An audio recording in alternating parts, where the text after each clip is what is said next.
नमस्कार दोस्तों, बहुत बहुत स्वागत है आप सभी का UPSC CSC let's crack Unacademy में। मैं हूं आपके साथ आपका दोस्त सुमित। और दोस्तों यहां पर एक बहुत ही इंपॉर्टेंट और क्रिटिकल न्यूज़ निकलकर सामने आई है। दरअसल जैसे जैसे भारत में अब सर्दियां बढ़ रही हैं, इसी तरह से यहां पर कोविड के केसेस में भी देखने को मिल सकता है कि बढ़ोतरी मिले, और ऐसा हो भी रहा है। और इससे ज़्यादा चिंता की बात यह है कि एक नया वेरिएंट यहाँ पर देखने को मिला है।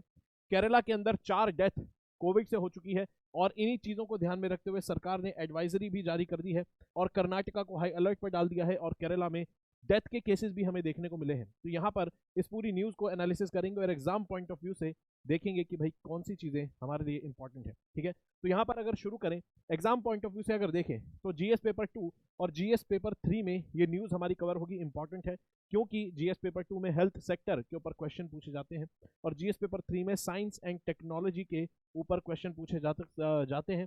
और अगर आप 2022 का प्रीलिम्स और मेंस देखेंगे तो कोविड से रिलेटेड टॉपिक्स इतने इंपॉर्टेंट रहे हैं कि वैक्सीन टेक्नोलॉजी के डेवलपमेंट पर किस तरह से कौन सी वैक्सीन कोविड के लिए बनाई गई, उसकी टेक्नोलॉजी के ऊपर यहाँ पर 2022 में डायरेक्ट मेंस में क्वेश्चन पूछा गया है जीएस पेपर 3 के अंदर साइंस एंड टेक्नोलॉजी में। वहीं पे प्रीलिम्स 2022 को अगर आप देखेंगे तो आप भी यहाँ पर तब भी वैक्सीन के ऊपर ही क्वेश्चंस देखेंगे। तो कोविड में वैक्सीन के ऊपर क्वेश्चन आ चुका है 2022 में। हो सकता है वायरस, उसका जेनेटिक मटेरियल, किस तरह से वायरस हमारे शरीर में जाता है, इस तरह के और भी एस्पेक्ट्स बचे हुए हैं, और हो सकता है वहाँ पर क्वेश्चन आने वाले दिनों में हमसे प्री और मेंस में पूछ सकता है। तो ज़रूरी है कि यहाँ पर हम उन सभी एस्पेक्ट्स को भी कवर करें। ठीक है, अब अगर बात करें, जैसा कि हमने देखा कि भाई केरला के अंदर डेथ के केसेस सामने आ चुके हैं, तो अब हमें सतर्क होना पड़ेगा। सरकार ने यही एडवाइजरी जारी करी है कि डिस्ट्रिक्ट लेवल पर जितने भी ये जुकाम और इन्फ्लुएंजा के केसेस आते हैं, इन पर कड़ी नज़र रखी जाए। और ये जो मामला है, ये नया वेरिएंट आया है कोविड का JN.1। भारत में ये JN.1 जो वेरिएंट है, इसकी वजह से यहाँ पर ये केसेस देखने को मिले हैं। और इसका डिटेक्शन आखिर हुआ कैसे? दरअसल संडे को, ठीक है, दरअसल रविवार को यहाँ पर नॉर्मल रूटीन यहाँ पर सर्वेलेंस किया जा रहा था कि कोरोना वायरस किसी लोगों में है या नहीं, और कौन सा वेरिएंट है या नहीं। इसके लिए जो रेगुलर सर्वेलेंस करता है वो एक बॉडी है, Indian SARS CoV-2 genomics consortium. ये जो कंसोर्टियम है ये सरकार ने बनाया था, इसको भी देखेंगे। अब ये एक इंपॉर्टेंट बॉडी है। ये क्या कर रही थी? ये रूटीन चेकअप करती है कि भाई किन लोगों में पॉपुलेशन में कोविड वेरिएंट है, कोविड वायरस है, और अगर है तो वो कौन सा वेरिएंट है। ठीक है, चलिए, यानी कि जीनोम सीक्वेंसिंग का ध्यान यहाँ पर ये बॉडी रखती है। और अगर बात करें, ये वेरिएंट जो आया है JN.1, बताया जा रहा है एक्सपर्ट्स के द्वारा कि ये कोई बहुत ज़्यादा खतरनाक नहीं है। ठीक है, और मामला अभी कंट्रोल में है। ठीक है, चलिए, अब यहाँ पर क्योंकि एक इंपॉर्टेंट बॉडी का जिक्र हुआ है और ये न्यूज़ के साथ भी जुड़ी हुई है, हमारे एग्जाम पॉइंट ऑफ व्यू से इंपॉर्टेंट हो जाता है कि हम देखें कि भाई ये आखिर इनसैकॉग, ये जो बॉडी है ये क्या है, पेपर में पूछा जा सकता है। कहता है कि सरकार ने 2020 दिसंबर के अंदर इस बॉडी को बनाया था, और ये बॉडी क्या है? एक मल्टी एजेंसी कंसोर्टियम है, यानी कि ये एक बॉडी नहीं है, ये कई सारे संस्थानों को मिलाकर बनाई गई है। और ये इसके अंदर लगभग 38 लेबोरेटरीज आपको देखने को मिलेंगी, 38 लेबोरेटरीज। ठीक है, और सरकार ने इसको बनाया, और इसका काम क्या है? इसका काम है जीनोम सीक्वेंसिंग करना।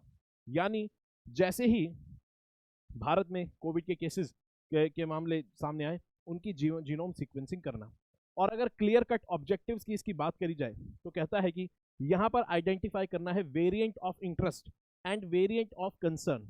यानी कि जब आप कोई कोविड वायरस को देखें, उसकी जीनोम सीक्वेंसिंग करें, और अगर आपको ये लगे कि ये बहुत ज़्यादा फैल रहा है, लोगों को नुकसान कर सकता है, यानी कि वेरिएंट ऑफ कंसर्न है, वेरिएंट ऑफ इंटरेस्ट है, तो फिर आप उसकी सीक्वेंसिंग करें, उसका ध्यान रखें और बताएं, पुष्टि करें कि ये भाई कोई पर्टिकुलर वेरिएंट है। उसके अलावा आप सर्वेलेंस भी करेंगे कोविड वेरिएंट्स का। इसके अलावा जब सुपर स्प्रेडर इवेंट्स, यानी कि जब पॉपुलेशन में बहुत तेज़ी से कोरोना वायरस फैल रहा होता है, तब भी आपको यहाँ पर रिपोर्टिंग और वायरस की मॉनिटरिंग करनी होगी। तो ये ऑब्जेक्टिव्स आपको देखने को मिलते हैं। अब यहाँ पर हमने एक शब्द का इस्तेमाल करा कि जीनोम सीक्वेंसिंग से ये लोग पता लगाते हैं कि कौन सा कोरोना का वायरस का वेरिएंट चल रहा है पॉपुलेशन में। आखिर हमें ज़रूरत क्यों है कि हम किसी वायरस का वेरिएंट पता लगाएं? क्योंकि अभी तक कोरोना वायरस के कई वेरिएंट आ चुके हैं, और हर वेरिएंट के साथ उसमें कुछ बदलाव होते हैं। कभी वो बहुत खतरनाक बन जाता है और कभी उतना खतरनाक नहीं होता। तो अगर हमें ये पता होगा कि कौन सा वेरिएंट पॉपुलेशन में है, बहुत खतरनाक वाला या फिर उतना नुकसान नहीं पहुंचा सकता, तो उस हिसाब से सरकार और एडमिनिस्ट्रेशन कदम उठा सकता है और एहतियात बरत सकता है। जैसे अगर यहाँ पर बात करें, कहा गया है कि उतना ज़्यादा खतरनाक नहीं है, ठीक है। तो देखेंगे कि आखिर जीनोम सीक्वेंसिंग होती क्या है, आपको पता होना चाहिए। उससे पहले आपको एक ये पता होना चाहिए कोरोना वायरस जो है वो आखिर होता कैसा है। कोरोना वायरस का अगर आप स्ट्रक्चर देखेंगे तो यहाँ पर इसका ये एनवेलप बोलते हैं, प्रोटीन एनवेलप, यानी कि एक बॉक्स की तरह जो बनी हुई आकृति स्फेरिकल, ये प्रोटीन एनवेलप है और बाहर इसके क्राउन्स यानी कि स्पाइक प्रोटीन्स निकले हुए हैं, ठीक है। अंदर जो आपको ये चेन सी दिख रही है, ये है इसका जेनेटिक मटेरियल, जेनेटिक मटेरियल, ठीक है। अब जेनेटिक मटेरियल आखिर होता क्या है? जेनेटिक मटेरियल किसी भी जानवर में, इंसान में, ऑर्गेनिज्म में या तो डीएनए होगा या फिर आरएनए होगा। जैसे इंसान के शरीर में डीएनए होता है, ये आपको डीएनए दिखेगा, इसमें डबल स्ट्रैंडेड स्ट्रक्चर मिलेगा, जैसे दो तारें आपस में उलझी हुई हो, ऐसा स्ट्रक्चर। वहीं पर जो वायरसेस होते हैं उनमें या तो डीएनए हो सकता है या फिर आरएनए हो सकता है, इनका जेनेटिक मटेरियल।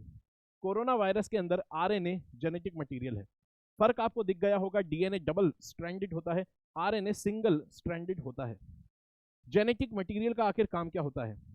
हमारे शरीर में, हमारा शरीर कैसा होगा, कैसा दिखेगा, हमारे शरीर के फंक्शंस कैसे होंगे, कैसे नहीं होंगे, ये सारी बातें डिसाइडेड कहाँ से होती हैं? ये सारी बातें डिसाइडेड होती है डीएनए या फिर आरएनए, यानी कि हमारे जेनेटिक मटेरियल में। अब ये कैसे डिसाइड होती हैं? दरअसल हमारे डीएनए और आरएनए में कोड होता है। कोड किस चीज़ का होता है? अगर डीएनए को देखेंगे ऐसे डबल स्ट्रैंडेड स्ट्रक्चर मिलेगा, आरएनए सिंगल स्ट्रैंडेड स्ट्रक्चर मिलता है। अब ये जो स्ट्रक्चर है इसके अंदर कुछ केमिकल्स ऐसे आपस में जुड़े होते हैं। इन केमिकल्स के नाम आपको दिखेंगे, जैसे थायमीन, साइटोसिन, एडेनिन और ग्वानिन। आरएनए के अंदर आपको क्या मिलेगा? यूरेसिल, साइटोसिन, एडेनिन और गुआनिन। तो डीएनए के अंदर आपको ये एटीजीसी, ठीक है, एटीजीसी केमिकल कंपाउंड्स मिलेंगे। आरएनए के अंदर आपको एयूजीसी मिलेंगे। बेसिकली ये जो केमिकल कंपाउंड्स होते हैं ये किस तरह से अरेंज्ड हैं, जिस तरह से ये अरेंज होंगे डीएनए या आरएनए में, उसको कहा जाएगा उसका कोड। जैसे मान लीजिए ऐसे अरेंज हैं कि ए टी जी सी, ठीक है, एक A T G C A T G, कुछ भी कोड हो सकता है। मान लीजिए कोरोना वायरस का कोविड-19 का कोड है, मान लिया, ठीक है, मान लिया ये इसका कोड है। अब हो सकता है इसमें कुछ बदलाव हो गए, ठीक है, टी जी और सी की जगह यहां पर टी टी हो गया, तीनों टी हो गए, तो ये एक नया वेरिएंट बन जाएगा। क्यों? क्योंकि अब ये नया कोड जो है, ये नया कोड उस वायरस के नए फंक्शंस को डिसाइड करेगा, यानी कुछ तो बदलाव उसमें होगा। तो जीनोम सीक्वेंसिंग में क्या आइडेंटिफाई किया जाता है? जैसे ही पता चला कोरोना वायरस है और अब इस पर कोई दवाई काम नहीं कर रही, ये पॉपुलेशन में जा रहा है, उसको उठाते हैं, उसका आरएनए चेक करते हैं, ठीक है, उसका आरएनए निकालते हैं और आरटीपीसीआर वगैरह टेक्नोलॉजीज वगैरह लगा के उसका आरएनए निकाल कर यहाँ पे चेक करते हैं कि उसके अंदर कोड क्या है और पुराने कोड से उसको मैच करते हैं, पहले वाले वायरस के कोड से मैच करते हैं। अगर उसमें बदलाव दिखते हैं तो मान लेते हैं ये उसका नया वेरिएंट है। और ये बदलाव बड़े भी हो सकते हैं और छोटे बदलाव भी हो सकते हैं। अगर एक वायरस का बड़ा बदलाव आपको देखने को मिलता है, एक वायरस का बड़ा बदलाव देखने को मिलता है, तो कहेंगे कि भाई ये इसका नया वेरिएंट है। और उसके नए वेरिएंट में अगर कुछ और बदलाव और हो गए तो हम कहेंगे इसका सब वेरिएंट है, ठीक है। मान लीजिए अब इसमें टी हो गया था, अब इसमें टी हो गया, छोटा सा बदलाव हो गया, तो ये नया वेरिएंट बना और ये सब वेरिएंट बन गया, क्योंकि वेरिएंट का वेरिएंट बन गया, ठीक है। तो अब यहाँ पर हम देखते हैं जो इंस्कॉग है उसका काम क्या होता है कि ये कोड पता लगाना और ये चेक करना कि भाई ये नया सीक्वेंस है या फिर नहीं है। इसे ही कहते हैं जीनोम सीक्वेंसिंग, ठीक है। यानी कि जो जेनेटिक मटेरियल है उसे जीनोम कहते हैं, उसके अंदर केमिकल्स का सीक्वेंस कैसे लगा है उसको कोड कहते हैं, और जीनोम की जो सीक्वेंस है, कोड्स का जो सीक्वेंस है, इसको केमिकल्स का जो सीक्वेंस है, इसको आइडेंटिफाई करने को बोलते हैं जीनोम सीक्वेंसिंग, ठीक है। और इससे हमें वायरस की जानकारी मिलती है। जीनोम सीक्वेंसिंग करके पता चला कि ये जो भारत में अब इस समय नया वायरस जो फैल रहा है कोरोना का, ये J.7 वायरस है, ठीक है, ये J.7 वायरस है। अब इस वायरस के बारे में अगर हम कुछ बातें जाने तो ये क्या है, ये वायरस सबसे पहले ये सब वेरिएंट है। पहली बात ये सब वेरिएंट है, यानी कि वेरिएंट का वेरिएंट है, यानी कि सबसे पहले ये डिटेक्ट हुआ लग्जमबर्ग में, और ये दरअसल सब वेरिएंट है किसका, एक पहले एक वायरस था पिरोला वेरिएंट, ठीक है, पिरोला वेरिएंट BA.86, ये जो है ये वेरिएंट है किसका, ओमिक्रॉन सब वेरिएंट, ठीक है, ओमिक्रॉन का, ठीक है। ओमिक्रॉन वायरस का सब वेरिएंट आपको मिलेगा पिरोला का भी सब वेरिएंट आपको मिलेगा ये J.7, यानी कि सब वेरिएंट का भी वेरिएंट है ये। तो अब यहां पर देख सकते हैं, अब यहां पर इसकी और कुछ खासियत क्या है कि भाई इसके अंदर कुछ यूनिक म्यूटेशंस आपको मिलेंगी इसके स्पाइक प्रोटीन्स में। स्पाइक प्रोटीन्स मतलब ये जो कोरोना वायरस के जो स्पाइक्स दांत जैसे निकले होते हैं, ठीक है। इसके अलावा इसके सिम्टम्स क्या हैं, कहता है सिम्टम्स है फीवर होगा, जुकाम होगी, ठीक है, नाक बहेगी, इस तरह के, गले में थोड़ा दर्द होगा, यही सब।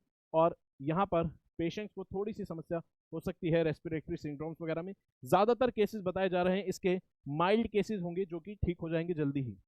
लेकिन अगर यहाँ पर अब बात करें, अब एक सवाल और उठता है कि जैसे कहा गया कि ये बहुत ज़्यादा खतरनाक नहीं होगा, माइल्ड केसेस देखने को मिलेंगे। ज़्यादातर सब वेरिएंट के जब केसेस आते हैं, एक तो हो गया वेरिएंट कि वायरस का नया वेरिएंट आ गया, बड़े बदलाव हो गए तो वेरिएंट आ गया, अब उस बड़े बदलाव में कुछ और छोटे बदलाव हो गए तो सब वेरिएंट आ गया। भाई सब वेरिएंट और वेरिएंट में ये कहा जाता है कि जो सब वेरिएंट होता है कई बार ज़्यादातर देखा गया है वो ज़्यादा खतरनाक उतने नहीं होते। क्यों? क्योंकि यहाँ पर अगर आप देखेंगे, दरअसल एक मैकेनिज्म आपको समझना होगा, वायरस हमारे शरीर में, कोरोना वायरस जाता कैसे है। दरअसल इंसान में और जानवरों में, ठीक है, यहाँ पर ACE2 प्रोटीन आपको मिलेगा, ठीक है। हमारे शरीर के अंदर सेल्स में जो सेल होते हैं, कोशिकाएं, उनमें आपको ACE2 प्रोटीन मिलेगा जिसकी कुछ इस तरह से शेप होती है। अब कोरोना वायरस का जो स्पाइक प्रोटीन है ये आकर हमारे ACE2 प्रोटीन से चिपक जाता है और हमारे शरीर में एंट्री ले लेता है। अगर हमारे शरीर में एंटीबॉडीज हैं, हमारे शरीर में अगर प्रतिरोधक क्षमता है तो वो क्या करेंगी, एंटीबॉडीज बनाएंगी। हमारे शरीर की एंटीबॉडीज क्या करती हैं, इन पर जाकर चिपक जाती हैं कोरोना वायरस के स्पाइक प्रोटीन्स पर। अब जब इन पे जाकर चिपक गई तो क्या ये ACE2 प्रोटीन से चिपक पाएगा? जी नहीं, ठीक है। लेकिन ऐसे अगर मान लीजिए कोरोना वायरस अपने अंदर बदलाव कर ले कि हमारे शरीर की एंटीबॉडी इस पे चिपक ही ना पाए, तब क्या होगा, तब ये ACE2 प्रोटीन से जाकर चिपक जाएगा। तो जब सब वेरिएंट आता है तो कहा जाता है कि सब वेरिएंट में बदलाव होते हैं, लेकिन उस बड़े पैमाने पे नहीं होते, क्योंकि यहाँ पर ऑलरेडी एक वेरिएंट का वो सब वेरिएंट बनता है, तो कुछ छोटे बड़े बदलाव होते हैं। तो यहाँ पर देखा जाता है अगर बदलाव इतना बड़ा है कि वो यहाँ पर स्पाइक प्रोटीन को इस तरह से बदल दे कि हमारी एंटीबॉडी ही इस पर चिपक ना पाए, तो यहाँ पर हमारे ACE2 प्रोटीन से जाकर वो चिपक जाएगा। तो यहाँ पर हमें ये देखना है कि जो सब वेरिएंट है, सब वेरिएंट के अंदर बदलाव इतना होता है, इतना बड़ा नहीं होता कि हमारी एंटीबॉडी स्पाइक प्रोटीन से जाके ना चिपक पाए, वो चिपक जाती है। जब तक सब वेरिएंट में ऐसा हो रहा है, जब तक सब वेरिएंट में ऐसा हो रहा है कि हमारी एंटीबॉडी जाके चिपक रही है, तब तक वो हमारे लिए उतना बड़ा खतरा नहीं है कि हमारी एंटीबॉडीज उसे न्यूट्रलाइज कर देंगी। लेकिन अगर म्यूटेशन बदलाव इतने ज़्यादा हो गए कि स्पाइक प्रोटीन पे हमारी एंटीबॉडी चिपक ही नहीं पा रही, तो स्पाइक प्रोटीन पे चिपक नहीं पा रही तो ये जाकर हमारे ACE2 प्रोटीन से चिपक जाएगा और शरीर में चला जाएगा, ठीक है। तो इसीलिए यहाँ पर ये कहा जाता है क्योंकि सब वेरिएंट है, इतने बड़े बदलाव नहीं होते और हमारी एंटीबॉडी न्यूट्रलाइज इसको कर देती है। लेकिन फिर भी यहाँ पर ज़रूरत है चीज़ों को समझने की, कांस्टेंट मॉनिटरिंग करने की, ये बदलाव कहीं और ज़्यादा बड़े ना हो जाए, ठीक है। चलिए, तो यहाँ पर अगर बात करें, आप मेरे साथ जुड़ सकते हैं स्पेशल क्लासेस में, और स्पेशल क्लासेस में आप मेरे साथ एंशिएंट हिस्ट्री का क्रैश कोर्स चल रहा है, ठीक है। शाम को 6 बजे क्लास होगी, इसमें आप मेरे साथ जुड़ सकते हैं। लिमिटेड नंबर ऑफ क्लासेस में डिटेल में हम एंशिएंट हिस्ट्री को कवर कर रहे हैं, ठीक है। और अनअकैडमी का कोई सा भी कोर्स खरीदना हो तो कोड लगाएंगे SMK लाइव। इसके साथ ही आप यहाँ पर देख सकते हैं रफ्तार बैच आपको देखने को मिलता है, जो कि आपको लिमिटेड टाइम में तैयारी कराएगा। अगर आपने अभी तक 2024 के एग्जाम की तैयारी इतने अच्छे से नहीं कर पाए हैं, या फिर तैयारी कर ली है लेकिन सब्जेक्ट्स में अभी तक कुछ ना कुछ डाउट है और अब आपको लगता है कि ज़रूरत है गाइडेंस की, तो रफ्तार बैच को आप देख सकते हैं। क्रैश कोर्स की फॉर्म में आपको सारे सब्जेक्ट कवर कराए जाएंगे टॉप एजुकेटर्स के द्वारा, और टेस्ट सीरीज साथ में आपको 2 साल का करंट अफेयर भी यहाँ पर कराया जाएगा। ठीक है, तो यहाँ पर आप देख सकते हैं अनअकैडमी में 2024 के लिए प्रीलिम्स के लिए बहुत कम समय बचा है, तो आप देख सकते हैं यहाँ पर रफ्तार बैच और रफ्तार से अपनी चीज़ों को कवर कर सकते हैं। कोड लगाना होगा SMK लाइव। उसके अलावा यहाँ पर आप देख सकते हैं कि फाउंडेशन बैच है बाइलिंगुअल लैंग्वेज में 2025 के लिए, यानी कि जीरो से तैयारी आपको कराई जाएगी सारे टॉप एजुकेटर्स के द्वारा, बिल्कुल जीरो से फाउंडेशन से। कोड लगाना होगा SMK लाइव। उसके अलावा 2025 के लिए लक्ष्य बैच हिंदी मीडियम के दोस्तों के लिए कंप्लीट प्रिपरेशन कराई जाएगी, 1-on-1 मेंटोरशिप मिलेगी, टेस्ट सीरीज भी मिलेगी। कोड आपको वही लगाना होगा SMK लाइव। ठीक है, चलिए, तो यहाँ पर अनबॉक्स ऑफर भी चल रहा है जिसके अंदर 50% डिस्काउंट मिलता है और एक ईयर की कंप्लीट 1 साल तक कोर्सेज की वैलिडिटी एक्सटेंड होगी 2024 और 25 के लिए। आप देख सकते हैं कोड लगाना होगा SMK लाइव। ठीक है, जाते जाते यहाँ पर बताते जाएंगे कि भाई भारत के अंदर 2021 में जो कोरोना की वेव आई थी वो कौन से वेरिएंट के द्वारा आई थी। बहुत खतरनाक वेरिएंट था, आपको पता होना चाहिए। कौन से वेरिएंट के द्वारा भारत में 2021 में इतनी खतरनाक लहर आई थी, उसका नाम कमेंट बॉक्स में मुझे बताएंगे। तब तक पढ़ते रहेंगे, वीडियो अच्छी लगी तो वीडियो को लाइक करेंगे, चैनल को सब्सक्राइब करेंगे, अपना ख्याल रखेंगे।